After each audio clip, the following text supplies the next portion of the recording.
ঘরে থাকা মশলা দিয়ে একদম ঝটপট কিভাবে গরুর মাংস রান্না করা যায় তার রেসিপি আজকে আপনাদের সাথে শেয়ার করব। প্রথমেই গরুর মাংসের টুকরোগুলো ভালো করে ধুয়ে নিয়ে একটি পাত্রে নিয়ে নিতে হবে। এর মধ্যে আমরা এখন আদা বাটা রসুন বাটা দিয়ে নিব।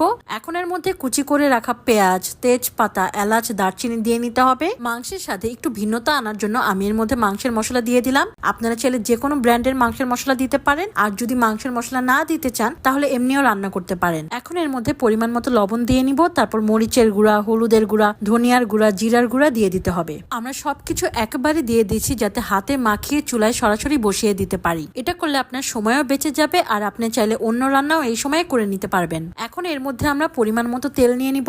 এখন আমরা মাংসটি ভালো মতো হাত দিয়ে মেখে নিব। খেয়াল রাখতে হবে যে মশলাটা যেন ভালো মতো মাখানো হয়। গরুর মাংস রান্না করার রেসিপি কিন্তু অনেক, আপনি চাইলে যে কোনো মশলা দিয়ে রান্না করে ফেলতে পারেন। চাইলে কিছু মশলা কমিয়ে নিতে পারেন অথবা মন মতো আরো মশলা অ্যাড করে নিতে পারবেন। এই রান্না করা মাংসটা আপনি চাইলে সাদা পোলাও, গরম ভাত অথবা রুটির সাথেও খেতে পারবেন। খেয়াল করে দেখবেন আমাদের মাংস মাখানো হয়ে গিয়েছে। এখন এটা চুলায় বসানোর পালা। আমরা মাংসে প্রথমেই কোনো পানি দিব না আলাদা করে। মাংস থেকে যে পানি বের হবে ওটা দিয়ে কিন্তু মাংস সিদ্ধ হয়ে আসবে। কিছুক্ষণ পর পর মাংসটা নেড়ে দিতে হবে যেন তলায় লেগে না যায়। আপনারা চাইলে ঠিক একই নিয়মে প্রেসার কুকারে এই মাংসটা রান্না করে ফেলতে পারেন। এর মাধ্যমে আরো কম সময়ে মাংস রান্না হয়ে যাবে। খেয়াল করে দেখবেন মাংসের রংটা আস্তে আস্তে বদলে আসছে। এখন এর মধ্যে আমরা পানি অ্যাড করে দিব।